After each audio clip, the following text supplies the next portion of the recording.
Selamat malam Tribuners, jumpa lagi bersama dengan saya Kusnula Syaifah dalam tayangan Berita Lampung 24 Jam. Kami akan menghadirkan berita yang sudah kami rangkum dalam tayangan Lampung 24 Jam. Berita pertama, kabel tersangkut truk.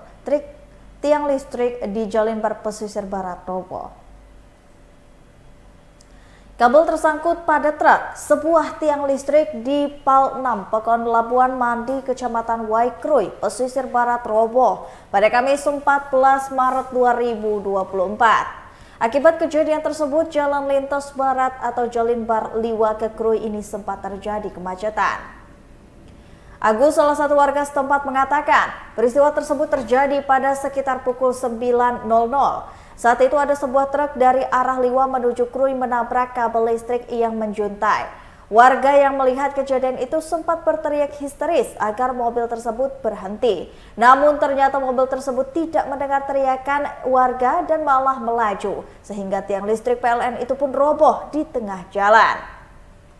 Kabel listrik terjatuh sempat menimpa 6 kabel dan juga mobil di belakang truk, lalu menimbulkan kemacetan. Beruntung, kejadian tersebut tidak menimbulkan korban jiwa. Hanya saja sebagian wilayah Kroy saat ini sedang mengalami pemadaman dampak robohnya tiang listrik di Jolimbar Liwa ke Kroy tersebut.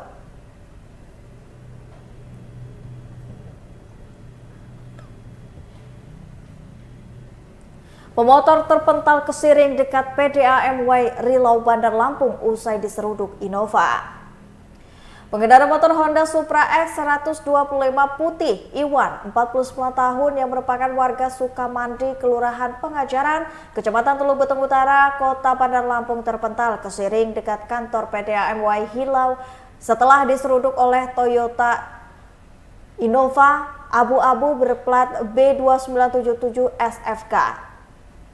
Video ini viral. Kecelakaan lalu lintas tersebut dibagikan oleh pemilik akun Instagram yakni @aguskoper378 yang mengatakan pengemudi mobil plat B bertanggung jawab dan dibawa ke rumah sakit. Agus mengatakan korban mengalami memar pada bagian kepala belakang. Motor yang dikendarai korban terpental dan ringsek, sementara mobil rusak pada bagian bumper sebelah kiri.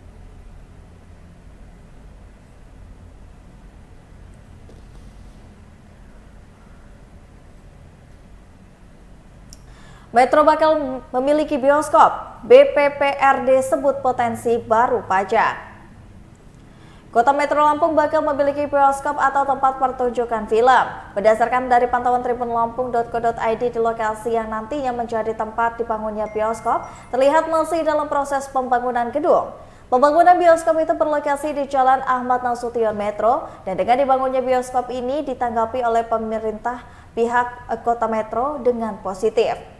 Sekretaris Badan Pengelolaan Pajak dan juga Retribusi Daerah Metro, Mirza Marta Hidayat, mengatakan dibangunnya bioskop dapat menambah pendapatan pajak Metro. Ia mengatakan dirinya belum dapat menentukan beberapa potensi pajak pendapatan yang diterima Pemkot Metro dari bioskop tersebut. Menurutnya, pajak pendapatan yang diperoleh pemerintah kota setempat tidak hanya dari pajak hiburan saja, melainkan berasal dari pajak penerimaan lainnya, seperti pajak restoran, pajak reklame, pajak bumi, bangunan, dan pajak air tanah.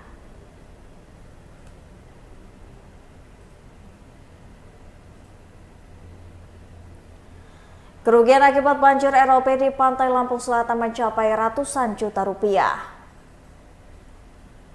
Efek banjir ROB yang menerjang wilayah pesisir Lampung Selatan, kerugian mencapai ratusan juta rupiah.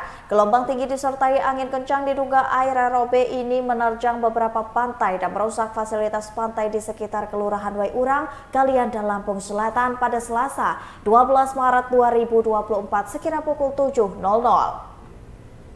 Ketinggian air ROB yang menerjang beberapa pantai dan merusak fasilitas pantai itu berkisar antara 5 sampai dengan 6 meter.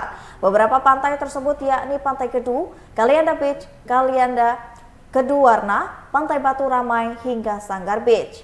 Ketua dari Pokdarwis Dusun Minang Rua, Desa Kelawi, Kecamatan Pakauheni, Lampung Selatan, Saiman Alek, membenarkan Pantai Minang Rua juga terkena imbas dari banjir ROB.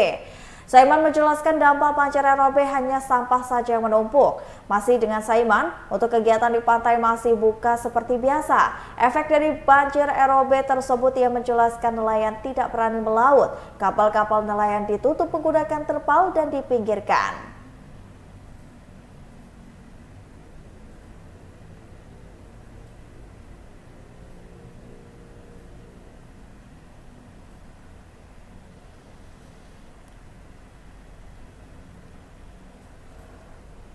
Bocah main petasan, dua ayah di Lampung Tengah terlibat duel berdarah. Gara-gara bocah main petasan saat Ramadan, dua ayah di Lampung Tengah berduel dengan menggunakan senjata tajam. Peristiwa itu terjadi di Kampung Negara Bumi Udik, Kecamatan Anak Tuhan, Lampung Tengah pada Rabu 13 Maret 2024. Akibat duel tersebut, setidaknya ada 3 korban luka bacokan yang kini sedang dirawat intensif di rumah sakit. Dari Kasat Reskrim Polres Lampung Tengah, AKP Nikolas Bagas Yudi Kurnia mengatakan, duel sajam itu terjadi antara Abdul Karim dan Muhammad Yamin. Yudi mengatakan duel berdarah itu bermula ketika anak Karim bernama Ryan 2 tahun sedang bermain petasan. Suara petasan itu membuat Yamin dan istrinya terganggu. Lalu Yamin pun mendatangi Ryan untuk menegurnya. Karena takut, si anak pun pulang dan mengadu kepada Karim. Karim dan Yamin cekcok lalu berlanjut terlibat duel. Duel berakhir dengan Karim yang mengalami luka robek pada kepala, kedua lengan, dan juga punggung.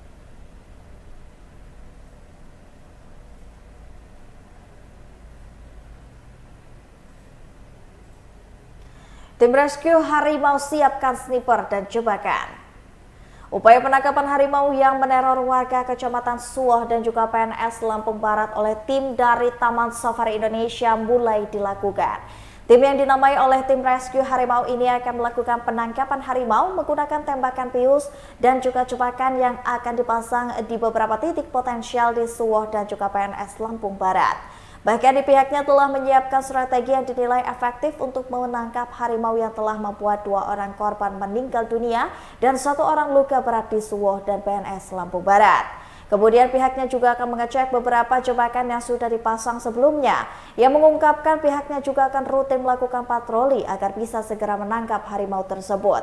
Jika diperlukan, waktu bius harimau bisa ditambah. Namun jika sekiranya harimau sudah tidur, tim bisa langsung mengevakuasi ke tempat yang aman.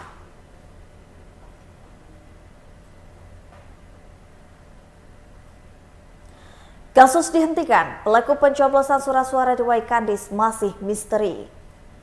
Pelaku pencoblosan ratusan surat suara di TPS 19 Kelurahan Waikandis, Tanjung Senang, Bandar Lampung masih menjadi misteri. Kasus ini pun dinyatakan ditutup. Itu setelah Sentra Gakumdu Bandar Lampung memutuskan untuk menghentikan kasus dugaan pelanggaran pidana pemilu ini. Berdasarkan dari keterangan Gakumdu, kasus TPS tidak memenuhi unsur pidana pemilu karena dalam frasa pasal 532 Undang-Undang Nomor 7 Tahun 2017. Pasal 532 Undang-Undang tersebut mengatur pidana bagi mereka yang merugikan surat suara pemilih atau menghasilkan tambahan surat suara untuk peserta pemilu tertentu. April Wanda mengatakan, TPS 19 telah dilakukan pemungutan surat suara ulang sehingga tidak menjadi penambahan surat suara peserta pemilu. Disinggung terkait potensi adanya fenomena yang terulang di pemilu berikutnya, mengingat tidak ada sanksi dari Gakumdu. April Wandi mengatakan tidak akan ada dan tidak akan berandai-andai. Diketahui terdapat 233 surat suara tercoblos di TPS 19 Waikandis pada nomor pencoblosan 14 Februari 2024 lalu, di mana 113 surat suara itu milik caleg DPRD Provinsi Lampung nomor urut 2 yakni Netlia Syukri dari Demokrat dan 100 surat suara milik caleg DPRD Kota Bandar Lampung milik Sidik Effendi dari PKS.